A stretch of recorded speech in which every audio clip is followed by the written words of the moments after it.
કેમ છો વિદ્યાર્થીઓ? મજામાં? આજે આપણે કયું ચેપ્ટર ચાલુ કરેલું છે યાદ છે ને? ત્રીજું ચેપ્ટર. તમે બેઠેલા છો, તમારી પાસે કેલ્ક્યુલેટર હશે જ, છે ને? ના હોય તો લઈ લો. હવે કે દાખલાઓ અમુક ટાઈમે આપણે જાતે ચેક કરતા રહેવાના, કિંમતો આપણે શોધવાની છે. લાસ્ટ લેક્ચરની અંદર સ્થાનાંતર કોને કહેવાય, પથલંબાઈ કોને કહેવાય, એના વિશે મેં થોડુંક સમજાવ્યું હતું. આજે અહીંયા એકાદ બે દાખલાઓ જરા જોઈએ. એક કાર સુરેખ પથ પર સુરેખ રેખા પર ગતિ કરે છે, એટલે સીધી થઈ ગઈ. એમાં આ કાર 18 સેકન્ડમાં ઓથી પી જાય છે, 6 સેકન્ડમાં પીથી ક્યુ પરત જાય છે. તો એ કાર ઓથી પી જાય ત્યારે, અને બી ઓથી પી પર જઈ ક્યુ પર પાછી ફરે ત્યારે તેનો સરેરાશ વેગ અને સરેરાશ ઝડપ શું હશે એ આપણે શોધવું છે. તો જો અહીંયા એક સંખ્યા રેખા જેવું દોરેલું છે. એમાં ઉગમ બિંદુ ઓ, પછી 360 મીટરે પી આપેલું છે, 240 ક્યુ આપેલું છે, અને વિરુદ્ધ દિશામાં -120 આર બિંદુ આવેલું છે. હવે આપણે જોઈએ રકમમાં, કાર ક્યાંથી જાય છે? ઓથી પી તરફ જાય છે. ક્યાં જાય છે? કાર ઓથી પી તરફ, ઓથી પીમાં. હવે એ જ્યારે ઓથી પી તરફ જાય છે ત્યારે ઓથી પી, ત્યારે ડિસ્ટન્સ કેટલું મળે? સ્થાનાંતર કેટલું થાય? ખ્યાલ છે ને? સ્થાનાંતર એટલે અંતિમ સ્થાન માઇનસ પ્રારંભિક સ્થાન. અંતિમ સ્થાન 360 માઇનસ પ્રારંભિક સ્થાન 0, એટલે જવાબ શું મળે? 360 મીટર મળે. કેટલું મળે? 360 મીટર. એના પછી પથ લંબાઈ, તો પથ લંબાઈ પણ 360 માઇનસ 0, એટલે એ પણ 360 મળે છે.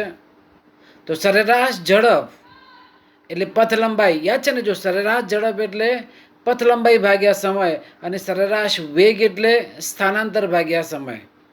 તો પથ લંબાઈ 360, સમયગાળો જો રકમ આપેલો છે ને 18 સેકન્ડમાં, અંદર રકમમાં કહી દીધું છે કેટલી સેકન્ડ છે? 18 સેકન્ડ.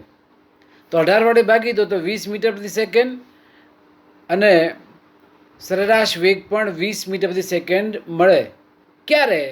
ઓથી પીમાં જાય ત્યારે. બંને એક જ દિશા છે, એટલે આમાં ઝડપ અને વેગ બંને કેવા મળ્યા? એક સરખા મળ્યા. 20 મીટર પ્રતિ સેકન્ડ, 20 મીટર પ્રતિ સેકન્ડ. હવે તમે જુઓ, કાર છે ને એ 6 સેકન્ડમાં ક્યાં જાય છે? પીથી ક્યુ પરત જાય છે. એટલે પી છે, પીથી ક્યાં ગઈ? એ ક્યુમાં ગઈ. હવે જ્યારે પીથી ક્યુ તરફ જાય છે ત્યારે એ પાછી ફરે છે, અને એ વખતે સ્થાનાંતર ઓ ક્યુ. હવે આપણે ઓ ક્યુ લેવાનું છે. પેલું બધા આપણે પોઈન્ટ નથી લેવાના. કયા લેવાના? ઓ ક્યુ જ લેવાના છે. અને જ્યારે ઓ ક્યુ લઈએ છીએ ત્યારે માત્ર આટલું લેવાનું, ઓ ક્યુ. તો 240 માઇનસ 0 બરાબર, ત્યારે આપણને સ્થાનાંતર કેટલું મળે?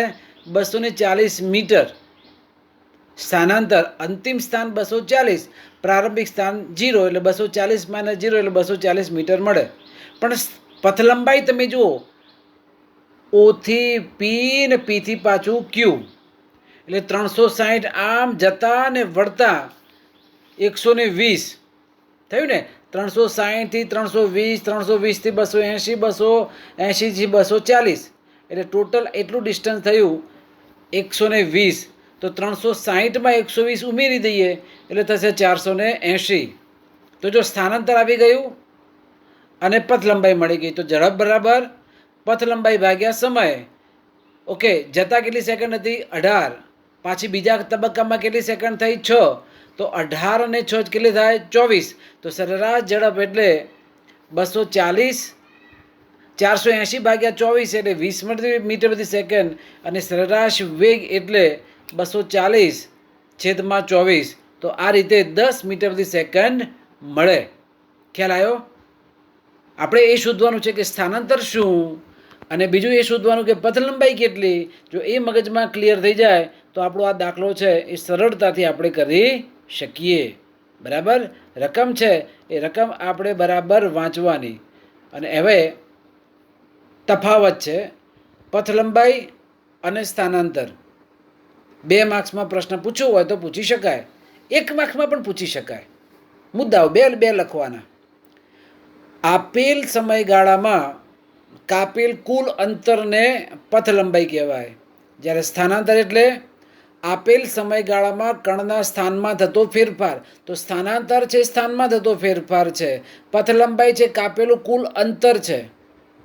બીજું, ગયા લેક્ચરમાં મેં કીધું હતું પથ લંબાઈ હંમેશા ધન જ હોય, જ્યારે સ્થાનાંતર છે એ ધન હોય, ઋણ હોય કે શૂન્ય પણ હોઈ શકે. પદાર્થ જઈને પોતાના મૂળભૂત સ્થાને જ આવી જાય તો સ્થાનાંતર શું કહેવાય? 0. ઘરેથી નીકળ્યા, સ્કૂલમાં આવ્યા, સ્કૂલથી જઈને ઘરે પહોંચી ગયા તો સ્થાનાંતર શું કહેવાય? 0. રાઈટ? હા, પથ લંબાઈ તમારી ખરી. તો એમાં ઘરેથી સ્કૂલે ને સ્કૂલેથી પાછા તમે જાઓ ઘરે, એ ટોટલ અંતર એ આપણું પથ લંબાઈ કહી શકાય. પછી ત્રીજો મુદ્દો, પથ લંબાઈ વડે કણના ગતિ માર્ગની સાચી માહિતી મળે છે. કયા કયા માર્ગે થઈને તમે જાઓ છો તે. પણ સ્થાનાંતર એ ગતિ માર્ગની પરિણામી અસર. કેમ પરિણામી અસર? કેમ કે પદાર્થ ક્યાં હતો અને છેવટે પદાર્થ ક્યાં ગયો એ જ જોવાનું છે. ભાઈ કઈ રીતે ગયો, ક્યાં થઈને ગયો, ભાઈ મૂકોને લમણા બૂટ ક્યાં હતો ને ક્યાં ગયો, એ જ આપણું મેઇન સ્થાનાંતરના સંદર્ભમાં. તો એ ગતિ માર્ગની પરિણામી અસર છે. છેલ્લો મુદ્દો, પથ લંબાઈ એ સ્થાનાંતરના મૂલ્યથી એના જેટલું અથવા તેના કરતાં વધારે જ હોય, જ્યારે સ્થાનાંતર છે એ પથ લંબાઈ જેટલું હોય અથવા તો એના કરતાં ઓછું હોય. 0 હોય તો કેવું કહેવાય? ઓછું જ કહેવાય ના કહેવાય? તો આ સંદર્ભમાં પથ લંબાઈ અને ત્યાં સ્થાનાંતર છે એ પથ લંબાઈ અને સ્થાનાંતરનો તફાવત જો પૂછાય તો આપણે લખી શકીએ. ખ્યાલ આવ્યો? આગળનો એક પોઈન્ટ, આ બધા નાના નાના પોઈન્ટ છે, આપણે જરા ચર્ચા કરીએ છીએ. મિકેનિક્સ એટલે શું? મિકેનિક્સના પ્રકાર અને તેની સમજૂતી આપો. મિકેનિક્સ આગળ ઉપર તમારે ડિટેલમાં અભ્યાસ કરવાનો રહેશે. તો પદાર્થની ગતિ અંગેનો સર્વાંગી અભ્યાસ કરતી ભૌતિક વિજ્ઞાનની શાખા એટલે મિકેનિક્સ. બધો જ પાસાનો અભ્યાસ કરવામાં આવે છે મિકેનિક્સની અંદર.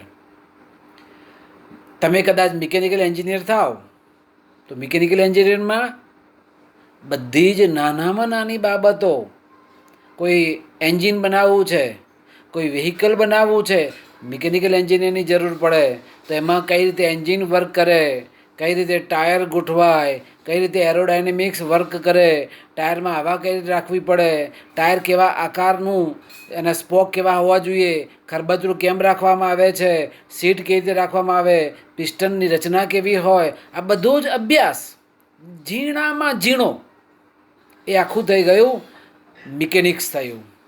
તો એમ મિકેનિક્સની અંદર એના 2 પ્રકાર છે.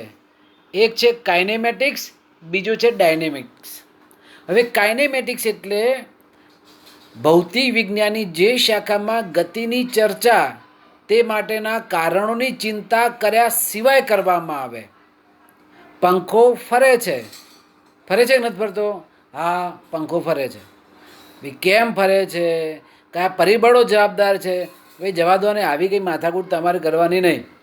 લમણાજીક ના કરો, બરાબર ને? એ લમણાજીક વગરનું એ આપણું થયું કાઇનેમેટિક્સ. તમારી સાયકલ ચાલે છે, પેન્ડલ મારો છો, સાયકલ ચાલે છે, તમે સ્થાનાંતર કરો છો, પણ શાના માટે ફરે છે, કયા કયા પરિબળો જવાબદાર છે, એવી તમારે ચર્ચા કરવાની નહીં. સિમ્પલ વેથી સીધી જે માહિતી છે એ થયું આપણું કાઇનેમેટિક્સ. ખ્યાલ આવ્યો? તો કાઇનેમેટિક્સની અંદર ગતિની ચર્ચા, પણ તે માટેના કારણોની ચર્ચા કે એની ચિંતા કરવાની જરૂર નથી. કયા કયા બળો લાગે, કયા કયા નિયમો લાગે એનું નહીં, બસ ગતિ કરે છે એની જ આપણે માહિતી આપણે આપી શકીએ. એને કહેવાય કાઇનેમેટિક્સ. બીજું છે ડાયનેમિક. તમે જો કે ડાયનેમિક શબ્દ જ કેવો સરસ છે. નથી કહેતા કે આ વ્યક્તિની પર્સનાલિટી ડાયનેમિક પર્સનાલિટી છે. ડાયનેમિક પર્સનાલિટી એટલે અંદર બધી જ માહિતી અંદર આવી જાય. તો એ સેન્સમાં અહીંયા ભૌતિક વિજ્ઞાનની જે શાખામાં ગતિની ચર્ચા, તે માટેના કારણો, એની સાથે સંકળાયેલા નિયમો, એની સાથે સંકળાયેલા ગુણધર્મો સહિત કરવામાં આવે એને કહેવાય ડાયનેમિક્સ. ખ્યાલ આવી ગયો? બે અગત્યના આપણા ટોપિક્સ છે, કાઇનેમેટિક્સ અને ડાયનેમિક્સ. તેમાં કાઇનેમેટિક્સમાં ગતિની જ ચર્ચા, કારણોની ચર્ચા કે નિયમોની ચર્ચા નથી કરતા, જ્યારે ડાયનેમિક્સની અંદર સંપૂર્ણ આપણે ચર્ચા કરવી પડે. એની ઉપર લાગતા પરિબળો, એના ઉપર લાગતા નિયમો, જુદા જુદા ગુણધર્મો, જુદી જુદી પરિસ્થિતિ, આ બધી જ માહિતી સાથે સંકળાયેલી બાબતો સાથે જો ચર્ચા કરવામાં આવે તો આપણે એને ડાયનેમિક્સ કહેવામાં આવે છે. ખ્યાલ આવી ગયો? મિકેનિક્સ એના બે પ્રકાર, કાઇનેમેટિક્સ અને ડાયનેમિક્સ. બરાબર. એના પછી છે નિર્દેશ ફ્રેમ કોને કહેવાય. બહુ સરસ આ આપણો ટોપિક છે, નિર્દેશ ફ્રેમ. તમે જુઓ કે નિર્દેશ ફ્રેમ એટલે કોઈ પદાર્થ આપણી અવલોકન ક્ષમતાની અંદર જે પરિસ્થિતિમાં રહીને ફરતો હોય કે ગતિ કરતો હોય, એ અવસ્થા આપણે સ્વીકારી લેવાની, એને કહેવાય નિર્દેશ ફ્રેમ. કોઈ પદાર્થ ગતિમાં છે કે સ્થિર છે, તે અવલોકનકારની સ્થિતિ ઉપર આધાર રાખે. અવલોકનકાર એટલે ધારો કે આપણે જોનારા છીએ, જે સ્થળેથી જે પરિસ્થિતિમાં અવલોકન કરે એને નિર્દેશ ફ્રેમ કહેવામાં આવે છે. બહુ સરસ વ્યાખ્યા છે.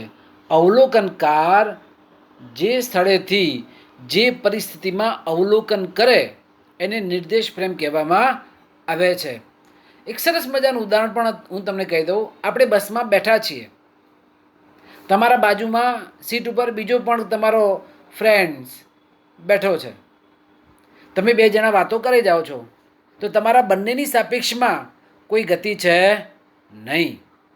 પણ બહાર રહેલી કોઈ વ્યક્તિ એ તમને ચાલુ બસમાં જોવે કે હા બે જણા વાતો કરતા કરતા જાય છે, ત્યારે નીચે ઊભેલા વ્યક્તિ માટે તમે ગતિમાં છો, પણ તમે બાજુમાં બેઠેલા છો ત્યારે તમને ગતિનો અહેસાસ થતો નથી. તો નિર્દેશ ફ્રેમ થઈ ગઈ. તમારો ફ્રેન્ડ અને તમે છો, એક નિર્દેશ ફ્રેમ એક બસની થઈ ગઈ. જ્યારે રોડ ઉપર ઊભેલા વ્યક્તિ માટે એના માટે એ નિર્દેશ ફ્રેમ થઈ ગઈ. ટ્રેન ચાલે છે તો ટ્રેનમાં રહેલી બેગનું ટ્રેનમાંથી અવલોકન કરતાં કેવી લાગે? સ્થિર લાગે. આપણે ટ્રેનમાં બેઠા, હા પેલી મારી બેગ રહી, એ સ્થિર બેગ પડી છે, એકી ત્યાંથી ખસી નથી જતી. પણ પ્લેટફોર્મ ઉપર રહેલી વ્યક્તિને જુએ તો ઓકે, પેલી બેગ તો ટ્રેન સાથે ગતિમાં છે એમ કહી શકાય. તો અહીંયા તમે જુઓ નિર્દેશ ફ્રેમ એ અગત્યનો ભાગ છે, એ ભજવે છે. આપણે જોઈએ ટ્રેન ચાલતી હોય ને આપણે ઝાડ જોઈએ તો ઝાડ બધા કેવા હલતા હલતા ફરતા ફરતા ફરતા લાગે બંને બાજુ. હકીકતમાં એ ઝાડ ફરતા નથી, આપણે ટ્રેન સાથે ગતિમાં છીએ. તો નિર્દેશ ફ્રેમ કઈ છે એ અગત્યની બાબત છે. તમે કોઈ જગ્યાએ તમે ઊભા છો, લોનમાં ઊભા છો અને તમારા માથા ઉપર કોઈ માખીઓ ઉડે છે, તો એ માખી તમારા સંદર્ભમાં રહીને ઉડે જાય છે, ત્યારે તમારું માથું છે એ એના માટે નિર્દેશ ફ્રેમ થઈ ગઈ. તમારું માથું છે એ એના માટે નિર્દેશ ફ્રેમ થઈ ગઈ. અહીંયા ઉડે જતું હોય તો એ સુગંધિત દ્રવ્યો માથામાં જો તેલ નાખ્યું હોય તો એના સંદર્ભમાં એ નિર્દેશ ફ્રેમ થઈ ગઈ. તમે જો અમુક ટાઈમે લોનમાં તમે ઉપર માથા ઉપર પેલી જીવાતો ઉડી જતી હોય ને, ઝીણી ઝીણી ઝીણી ઝીણી જીવાત, કોઈના રિસેપ્શનમાં જમવા ગયા હોય ત્યારે જીવાત ઉડે જાય. તમે આગળ જાઓ તો જીવાત તમારી સાથે આગી આવે, આમ જાઓ તો આમ આવે. બરાબર? મારા માથા ઉપર આવે, ભલે વાળ ના હોય, આવે ને, જીવાતું આમ ફરે જતી હોય. તો એ પરિસ્થિતિમાં તમારું માથું છે એ એના માટે નિર્દેશ ફ્રેમ થઈ ગયું. અહીંયા બહુ અગત્યની માહિતી છે. તમે કયા સંદર્ભમાં તમે ચર્ચા કરો છો એ નિર્દેશ ફ્રેમ છે. બરાબર. તો મેઇન વ્યાખ્યા અવલોકનકાર એટલે કે જોનારો જે સ્થળેથી જે પરિસ્થિતિમાં અવલોકન કરે તેને નિર્દેશ ફ્રેમ કહેવાય. તમે કોના સાપેક્ષમાં ચર્ચા કરો છો? એ નિર્દેશ ફ્રેમ છે. તમે જો કે તમે તમારા શરીર ઉપર એક મકોડો ચડ્યો છે અને મકોડો આમ ફરે જાય છે, આમ ફરે જાય છે. તો એ મકોડો છે એ તમારા શરીરને સાપેક્ષમાં એ ફરે જાય છે. માટે એના માટે તમારું શરીર છે એ નિર્દેશ ફ્રેમ થઈ ગયું. ખ્યાલ આવે છે? તો એ સંદર્ભમાં જે સ્થળેથી ને જે પરિસ્થિતિમાં અવલોકન કરે તેને નિર્દેશ ફ્રેમ કહેવામાં આવે છે. કોઈ દિવાલ છે તો દિવાલ ઉપર કોઈ કીડી જતી હોય તો એ કીડી દિવાલના સંદર્ભની અંદર મૂવમેન્ટ કરે છે ત્યારે એ જે દિવાલ છે એ નિર્દેશ ફ્રેમ થઈ ગઈ. આપણે જ્યારે આપણા ઘરમાં પ્રેશર કુકર ગેસના બર્નર પર મૂક્યું છે, સીટી વાગે છે, દબાણના નિયમો લાગે છે, પણ આપણા ઘરને સીટી વાગે છે, પાડોશીના ઘરની વાત નથી કરતા. એનું કુકર છે એ તો ગેસ ઉપર મૂક્યું જ નથી. તો આપણું પ્રેશર કુકર છે આપણા ઘરના નિર્દેશ ફ્રેમના આધારે વર્ક કરશે, બાજુવાળાના ઘરના આધારે નહીં. આપણે કે ભાઈ ચાલ બાજુવાળાના ઘરમાં જાઓ, સીટી બોલો, આમ બોલે. અલગ અલગ પરિસ્થિતિમાં નિર્દેશ ફ્રેમ જરૂરી છે.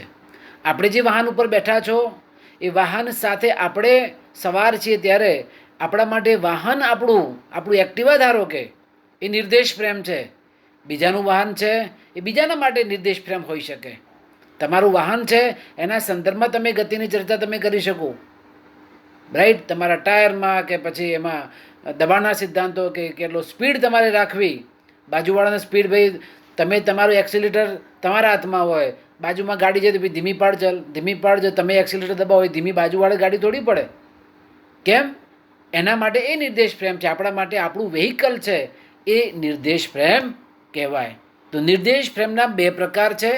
એક જડત્વીય નિર્દેશ ફ્રેમ, બીજું છે અજડત્વીય નિર્દેશ ફ્રેમ. બે પ્રકાર કયા કયા કીધા? જડત્વીય અને બીજું છે અજડત્વીય નિર્દેશ ફ્રેમ. હવે જડત્વીય અને અજડત્વીય નિર્દેશ ફ્રેમ જે તે પરિસ્થિતિને આધીન રહી અને જડતા એટલે સ્થિરતા અને એના સંદર્ભમાં આપણે માહિતી આપી શકીએ. તો નિર્દેશ ફ્રેમ જ્યારે જ્યારે હું આગળ ઉપર જ્યારે લેક્ચર લઈશ ત્યારે નિર્દેશ ફ્રેમ જ્યારે કહું ત્યારે મને જે દેખાય છે એ પરિસ્થિતિમાં જ હું ચર્ચા કરીશ. બીજાને શું દેખાય છે, આપણા ક્લાસ સિવાય બહાર શું વિચારે છે, આપણા માટે એ અગત્યનું નથી. આપણે આપણા ક્લાસમાં બેઠા હોઈએ, વરસાદ પડતો હોય, આપણે નથી પલળતા. કેમ? આપણે આપણા રૂમના પ્રિમાઇસીસની અંદર આપણું પોતાનું નિર્દેશ ફ્રેમ છે, પણ બહાર રહેલી વ્યક્તિ છે એ અનુભૂતિ કરશે કે એના માથા ઉપર કે એના શરીર ઉપર વરસાદના બૂંદ પડે છે, કેટલા વેગથી પડે છે, એ એને ખબર, આપણને થોડી ખબર. કેમ? બંને માટે નિર્દેશ ફ્રેમ કેવી થઈ ગઈ? અલગ અલગ થઈ ગઈ. તમે તમારા ટીવી પર જે પ્રોગ્રામ જુઓ છો, બરાબર, તો એ કોઈ બીજા કોઈના ઘરમાં એ પ્રોગ્રામ ન પણ જોતા હોય તો તમારા ઘરમાં ચાલતું ટીવી એ તમારા માટે એ નિર્દેશ ફ્રેમ છે અને એમાં તમે પ્રોગ્રામ નિહાળો છો, બરાબર. બાજુવાળાના ઘરમાં કે બીજા કોઈ પડોશીના ઘરમાં ત્યાં કોઈ કલર્સમાં કોઈ સિરિયલ જોવાતી હોય, એના સિવાય બાજુના કોઈ ઘરમાં આજ તકમાં કોઈ ન્યૂઝ જોવાતા હોય, ટીવી છે બધી પાસે, પાવર સપ્લાય એક સરખો છે, ચલો બંને એક જ કંપનીના ટીવી છે, ચેનલનું કનેક્શન પણ એક જ કંપનીનું છે, છતાં પણ જે જોવાઈ રહી ચેનલો કેવી છે? જુદી જુદી છે.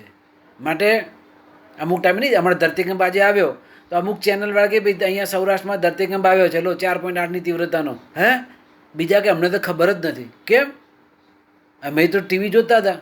પણ ભાઈ તમે કયું ટીવી જોતા હતા, કઈ ચેનલ જોતા હતા, રાઈટ? તો એ સંજોગોમાં તમે કોઈ સ્પોર્ટ્સનું ક્રિકેટ જોતા હોય કે કોઈ બીજી ગેમ જોતા હોય, ટીવીમાં જોતા હોય, પણ એમાં ન્યૂઝ ના આવે, તમારે એના માટે ન્યૂઝની ચેનલ તમારે રાખવી પડે, તો જ તમે એ નિર્દેશ ફ્રેમના આધારે એ પ્રોગ્રામ તમે ખબર પડે, એ ધરતીકંપના મેસેજ તમને એમાંથી મળી શક્યા હોત.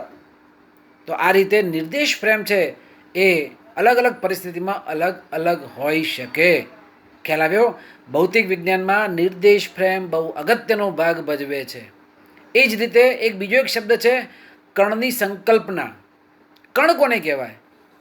કણ એટલે એક બિંદુવત પદાર્થ, અને એ બિંદુવત પદાર્થ એટલે સમગ્ર પૃથ્વીને પણ આપણે કણ તરીકે સ્વીકારી શકીએ. હા, આવડો મોટો સૂર્ય છે એને પણ આપણે કણ તરીકે લઈ શકીએ. આમાં આગળ હું દાખલા લઈશ, એમાં કહીશ કે ભાઈ એક ટ્રેન ગતિ કરે છે, પણ મારે આખી ટ્રેન દોરવાની જરૂર નથી. એક ડોટ જ દર્શાવી સમજવાનું કે આ ટ્રેન છે, પતી ગઈ વાત. તો એ કણ છે, એ કણ આપણે સમજવાનો છે. બે અલગ અલગ ટ્રેન એકબીજાને ક્રોસ ક્યારે કરે? તો મારે બે ટ્રેન દોરવાની જરૂર નથી, બે કણ નામ આપી દઉં, એ અને બી. બરાબર? તો કણની સંકલ્પના આપણે વારંવાર બધા કંઈ કણ દોરવાની જરૂર છે નહીં. આપણા ફિઝિક્સમાં ઘણા બધા દાખલાઓનું બધું આવશે, થિયરિકલ આવશે, પણ એમાં કોઈ પરિસ્થિતિ માટે બધું જેવું દોરવું જરૂરી નથી. માત્ર કણ છે, આપણે માનવાનું કે આ કણ છે એ બસ છે, આ કણ છે એ ચંદ્ર છે, આ કણ છે કોઈ વાહન છે, આ કણ એ કોઈ ભમરડો છે. અને એ પરિસ્થિતિમાં આપણે એના પરિણામો, એની ઉપર લાગતા બળો અને એના દાખલાઓ, એનો આપણે ઉપયોગ કરી શકીએ. અહીંયા જુઓ, મેં એક આલેખ દોર્યો છે કે જેમાં એક્સ અક્ષ અને વાય અક્ષ, મેં અગાઉના લેક્ચરમાં એક ઢાળની માહિતી આપી હતી. એ રીતે અહીંયા એક્સ અને વાય બંને અક્ષ ઉપર, એક્સ અક્ષ ઉપર સમય ટી છે, સમય ટી, જ્યારે વાય અક્ષ ઉપર સ્થાનાંતર આપેલું છે. અને એનો આલેખ તમે જો કે આવો આખો કર્વ શેપ આપેલો છે. એમાં એ પાસે તમે જુઓ, ક્યાં જોવાનું છે? એ પાસે. આ એમસીક્યુ માટે કહું છું. એ પાસે ત્રાસી લાઈન છે, સ્પર્શક દોરેલો છે. શું દોરેલું છે? સ્પર્શક એ જગ્યાએ. તો એવું હોય તો ઢાળ હંમેશા કેવો હોય? ધન હોય. ઢાળ આ રીતે છે, આ રીતે. ઓકે. બીજું એ પણ તમને ખબર છે કે સ્થાનાંતર વિરુદ્ધ સમયનો આલેખ, એનો ઢાળ એ વેગ આપે. અને પેલું પણ ખબર છે કે વેગ વિરુદ્ધ સ્થાનાંતરનો આલેખનો ઢાળ પ્રવેગ આપે. અહીંયા ઢાળ ધન છે એટલે વેગ શું આપે? ધન આપે. રાઈટ? વેગ ધન છે તો પ્રવેગ પણ કેવો છે? ધન છે. તમે જુઓ કે અહીંયા વેગ v ગ્રેટર દેન 0 અને પ્રવેગ a ગ્રેટર દેન 0. પછી બી પાસે તમે જુઓ, આખી આમ સ્લેન્ટ લાઈન છે બી પાસે. તો એ વખતે ઢાળ કેવો છે? થોડોક આમ સાધારણ ત્રાસો છે. તો ઢાળ કેવો છે? ધન છે. એટલે વેગ કેવો થયો? ધન થયો. પણ વક્રતા શૂન્ય છે. અને એના સંદર્ભમાં વક્રતા નથી એટલે કે એનો પ્રવેગ કેવો થયો? શૂન્ય છે. હા, યાદ રાખજો, પ્રવેગ શૂન્ય છે. પછી સી પાસે આખું આડું છે, સી પાસે. તો સી પાસે ઢાળ છે, એ ઢાળ ઋણ એટલે વેગ કેવો આવવાનો? Less than 0. જ્યારે વક્રતા શૂન્ય છે, આડું છે એટલે વક્રતા નથી. જો બી પાસે પણ વક્રતા નહોતી, સી પાસે પણ વક્રતા નથી, એટલે બંનેમાં પ્રવેગ કેવા આવ્યા? શૂન્ય આવ્યા. ડી પાસે તમે જુઓ, આ રીતે છે. પહેલામાં આ રીતે હતું, એ પાસે અહીંયા આ રીતે છે. તો ઢાળ કેવો આવવાનો? ઢાળ ઋણ આવવાનો. ઢાળ ઋણ હોય, આ રીતે હોય. પ્રવેગ છે, પ્રવેગ કેવો આવવાનો? Greater than 0. તો ડી પાસે ઢાળ ઋણ એટલે વેગ v લેસ દેન 0 અને પ્રવેગ છે એ પ્રવેગ ગ્રેટર દેન 0 છે, એમ આપણે કહી શકીએ. આમ આલેખ પરના જુદા જુદા બિંદુઓ પાસે એ, બી, સી, ડી અને ઈ પાસે એનો ઢાળ કેવો છે, એના આધારે વેગ કેવો છે, પ્રવેગ કેવો છે ખબર પડે. ચલો ફરીથી એક વખત જરા બધા જ મુદ્દાઓને આપણે જોઈ લઈએ કે જેમાં પહેલાં એ પાસે ઢાળ કેવો છે? ધન, વેગ ગ્રેટર દેન 0, પ્રવેગ ગ્રેટર દેન 0, વક્ર ઉપરની તરફ છે ને માટે. પછી બી પાસે ઢાળ, બી પાસે શું છે? ઢાળ ધન છે, વેગ ગ્રેટર દેન 0, વક્રતા કેવી છે? શૂન્ય. એનો મતલબ એ ત્યાં પ્રવેગ કેવો છે? શૂન્ય. પછી આવે સીની વાત. સી પાસે ઢાળ કેવો છે? ઋણ. તો વેગ વી લેસ દેન 0 અને વક્રતા શૂન્ય આડો છે એટલે પ્રવેગ શું આવે? 0. એના પછી આપણે છે ઈ પાસે ઢાળ ઋણ, બરાબર ને, વક્ર ઉપર તરફ એ ગ્રેટર દેન 0. આવી જુદી જુદી પરિસ્થિતિની અંદર અહીંયા સ્થાનાંતરણ એના સંદર્ભની અંદર આપણે સમજી શકીએ. બરાબર. જો અહીંયા આ ઢાળ શૂન્ય છે, ઢાળ શૂન્ય આડું છે ને, ઢાળ શૂન્ય છે, વક્ર નીચે તરફ છે એટલે એ લેસ દેન 0. જુદા જુદા આલેખના સંદર્ભની અંદર અહીંયા વક્ર છે એ વક્રને આધારે બધી માહિતી છે. જો આ એ માટે, આ બી માટે, આ સી માટે, આ ડી માટે અને આ ઈ માટે. આ આલેખ દરેકે દરેક જણાએ દોરવાનો છે. MCQમાં આપણે પૂછીશું આવો આ રીતનો પ્રશ્ન, બરાબર, ભૂલ્યા વગર પ્રેક્ટિસ જરા કરી નાખવાની. એના પછી તમે જુઓ જુદા જુદા આલેખો દર્શાવ્યા છે. પહેલો છે પ્રવેગી ગતિનો આલેખ છે. કયો આલેખ છે? પ્રવેગી. પ્રવેગી ગતિ એટલે વેગમાં થતો વધારો, ક્રમશઃ વધારો. વેગમાં ક્રમશઃ થતો વધારો એને શું કહેવાય? પ્રવેગી ગતિ. જો એક્સ અક્ષ ઉપર સમય છે અને વાય અક્ષ ઉપર શું છે? વેગ છે. તો આને શું કહેવાય? વેગ વિરુદ્ધ સમયનો આલેખ. અને વેગ વિરુદ્ધ સમયનો આલેખ છે એ શું આપે? પ્રવેગ આપે. હા, વેગની જગ્યાએ એક્સ હોત તો એક્સ વિરુદ્ધ સમયનો આલેખ શું આપે? વેગ આપે. જ્યારે વેગ વિરુદ્ધ સમયનો આલેખ પ્રવેગ આપે. એના પછી બીમાં તમે જુઓ, બીમાં આલેખ કેવો છે? નીચે તરફ છે. તો નીચે તરફ આલેખ આવે તો એ પ્રતિપ્રવેગી ગતિ સૂચવે છે. ઉપર તરફ પ્રવેગી, નીચે તરફ પ્રતિપ્રવેગી. માત્ર આલેખ જ સમજો, ડિટેલ માલ નથી જવું. તો પ્રવેગી ગતિ, પ્રતિપ્રવેગી ગતિ. પછી ત્રીજું આલેખ તમે જુઓ તો એમાં આખું કર્વ શેપ છે એટલે એમાં ચોક્કસ મૂલ્યતા નથી. તો એ અનિયમિત પ્રવેગી ગતિ છે. પ્રવેગ ઉપર વધે છે એટલે પ્રવેગી તો છે જ, પણ અનિયમિત છે. જ્યારે અહીંયા તમે જો કે આ પ્રવેગ કેવો છે? એક સરખો છે. જ્યારે સી આકૃતિમાં અનિયમિત પ્રવેગી ગતિ છે એમ આપણે કહી શકાય. અને એના પછી આ ડીમાં તમે જુઓ આલેખ કેવો છે? આખો આડો છે. એનું મતલબ એ કે સમય વધે છે પણ વેગ એનો એ જ રહે છે. આ શું સૂચવે છે? તમે એક્સિલેટર તમે આપો છો, 40ની સ્પીડ કઈ થઈ ગઈ, પછી એક્સિલેટર હવે તમે વધારતા નથી તો એક ધારી 40ની સ્પીડથી ધારો કે તમારું એક્ટિવા જતું હોય તો એમાં વેગમાં ફેરફાર થતો નથી એટલે એને પ્રવેગ કહેવાય? ના કહેવાય. તો ત્યારે આ સંજોગોમાં પ્રવેગ કેવો કહેવાય? શૂન્ય કહેવાય. શું કહેવાય? પ્રવેગ કેવો મળે આપણને? શૂન્ય મળે છે એમ આપણે કહી શકીએ. તો પહેલો આલેખ છે એ પ્રવેગી ગતિનો, બી આલેખ છે એ પ્રતિપ્રવેગી ગતિનો, સી આલેખ છે અનિયમિત અનિયમિત પ્રવેગી ગતિનો અને ડી છે એ શૂન્ય પ્રવેગવાળો આલેખ છે. ખ્યાલ આવી ગયો? આ આલેખ પણ તમારે દોરવાના. અગાઉનું જે મેં ઢાળવાળો કીધો એ પણ દોરવાનું છે, આ પણ દોરવાનો છે. એના આધારે તમને ખ્યાલ આવે કે કયો આલેખ આપણે દોરવો છે તે. છેલ્લો આજનો ટોપિક અચળ પ્રવેગી ગતિના સમીકરણો આલેખની રીતથી મેળવો. આપણા ફિઝિક્સમાં અચળ પ્રવેગી ગતિના સમીકરણો બે રીતે મેળવવામાં આવશે. એક આ આલેખની રીતથી અને બીજું કલનશાસ્ત્રની રીતથી આપણે આલેખ દોરવાના છે. કઈ રીત કીધી મેં? કલનશાસ્ત્રની રીતથી આલેખ દોરવાના. હવે કલનશાસ્ત્રની અંદર વિકલન અને સંકલન આવશે, એ આપણે નેક્સ્ટ લેક્ચરમાં જોઈશું. મેં આજે સંકલન અને વિકલન કોને કહેવાય એના નિયમોવાળા કેટલાક ઉદાહરણો દ્વારા તમને સમજૂતી આપી હતી, તમે સમજી ગયા હશો.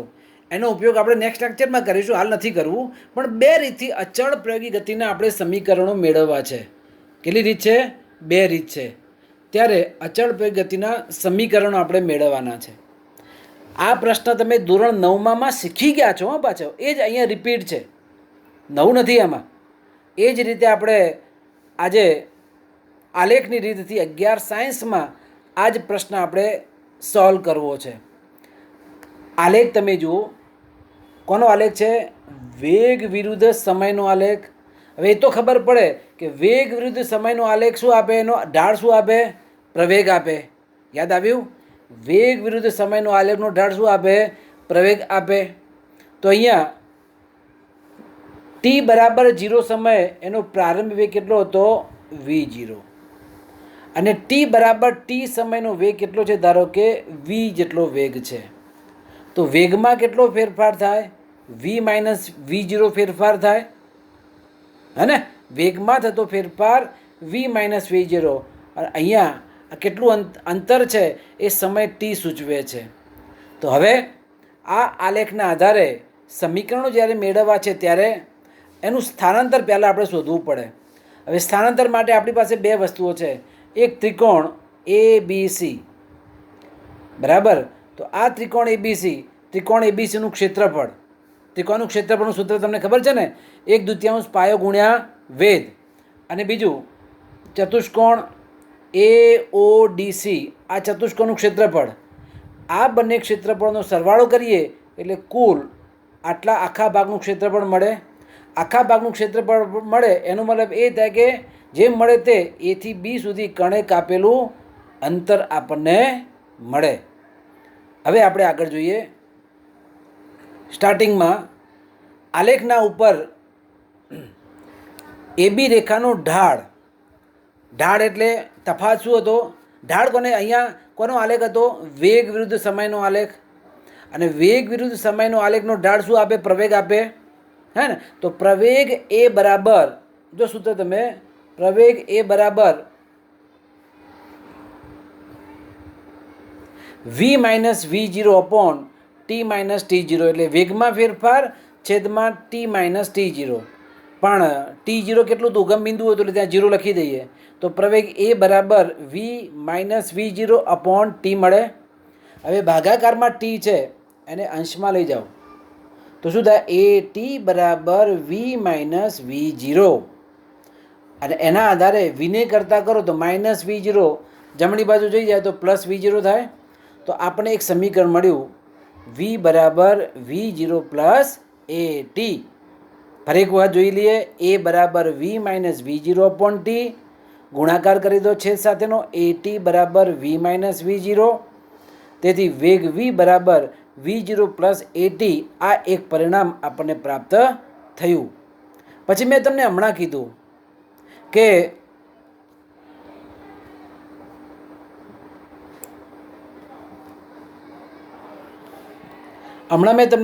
એ કણે કાપેલું અંતર કેટલું? તો એ વેગ વિરુદ્ધ સમયનો આલેખનું ક્ષેત્રફળ કેટલું મળે છે તે 10મા ધોરણમાં આવતું હતું ક્ષેત્રફળના સંદર્ભની અંદર. તો બે પોર્શન હતા. નીચેનો ભાગ મેં દર્શાવ્યો, ચતુષ્કોણ OACDનું ક્ષેત્રફળ, અને ઉપરનો ભાગ એટલે ત્રિકોણનું ક્ષેત્રફળ, બરાબર. તો અહીંયા ચતુષ્કોણનું ક્ષેત્રફળ એટલે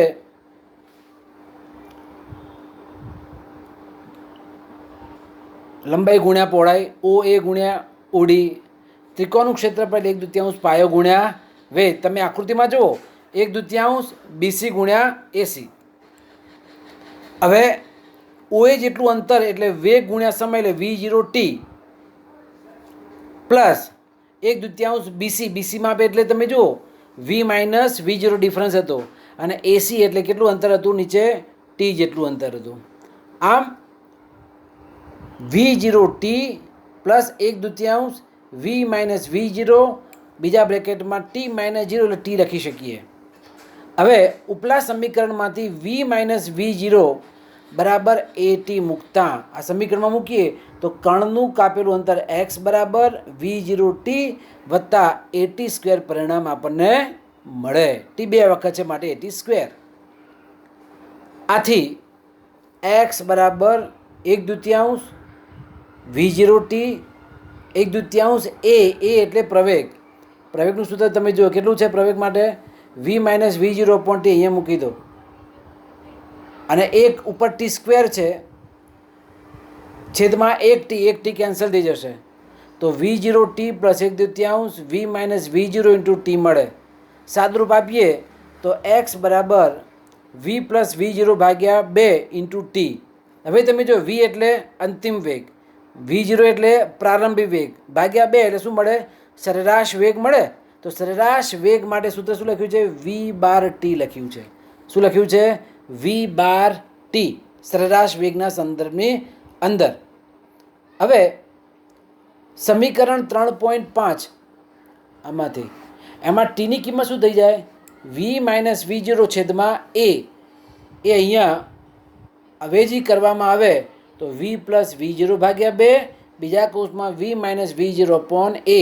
હવે તમને અવયવ સૂત્ર ખબર છે, x minus y x plus y, તો x square minus y square. અહીંયા શું છે? વી પ્લસ વી જીરો અને બીજા બ્રેકેટમાં વી માઇનસ વી જીરો, તો v square minus v zero square upon twice a મળે. અથવા તો 2ax ઉપર લઈ જાઓ તો 2ax બરાબર v square minus v zero square પરિણામ મળે. તો આ બધા જે સમીકરણો મળ્યા એ બધા સમીકરણ 3.6 એટલે વી બરાબર વી જીરો પ્લસ એટી, સમીકરણ 3.8 એટલે એક્સ બરાબર v zero t plus 1/2 a t square, અને 3.10 એટલે 2ax બરાબર v square minus v zero square, જે અચળ પ્રયોગ ગતિના સમીકરણો છે એમ આપણે કહી શકીએ. બરાબર. તો આ રીતે અહીંયા જુદા જુદા સમીકરણો છે એ સમીકરણો લઈએ. ધારો કે અહીંયા એક બેસ્ટ મેઇન સૂત્ર આપણા આ છે. હવે ધારો કે એવું છે કે કોઈ પ્રારંભિક સમયે એ ક્યાંક ગોઠવાયેલા છે, કોઈ સ્થાન પ્રારંભિક ક્યાંક છે એક્સ જીરો, ઉગમ બિંદુએ નથી, કોઈ એક્સ જીરો સાથે છે, તો આપણે ત્યાં વધારાનું એક્સ જીરો અંદર એડ કરવું પડે, નવું નથી.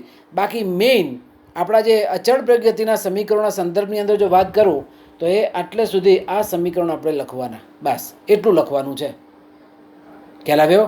તો આપણે આલેખ દોર્યો, આલેખનો અભ્યાસ કર્યો, આલેખ ઉપરથી એનો ઢાળ, અને એ ઢાળ માટે એ બરાબર v minus v zero upon t, એના આધારે સમીકરણ મળ્યું વેગ વી બરાબર વી જીરો પ્લસ એટી.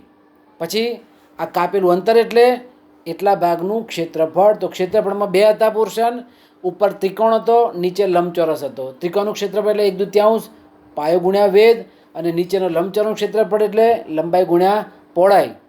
એટલે ત્યાં જ્યારે સાબિતી આપીએ છીએ એટલે વી જીરો ગુણ્યા ટી, અને 1/2 પાયો એટલે વી માઇનસ વી જીરો, અને ઉપરની લંબાઈ કેટલી હતી? ટી હતી.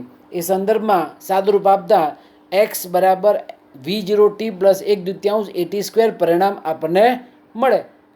એના આધારે બે સમીકરણોના આધારે અહીંયા એક્સ બરાબર વી બાર ટી પરિણામ મળે છે.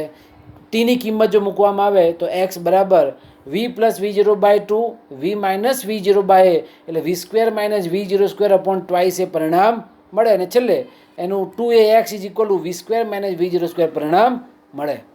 દરેકે દરેક વિદ્યાર્થી આ જે થિયરી છે એ 3 ટાઈમ લખશે.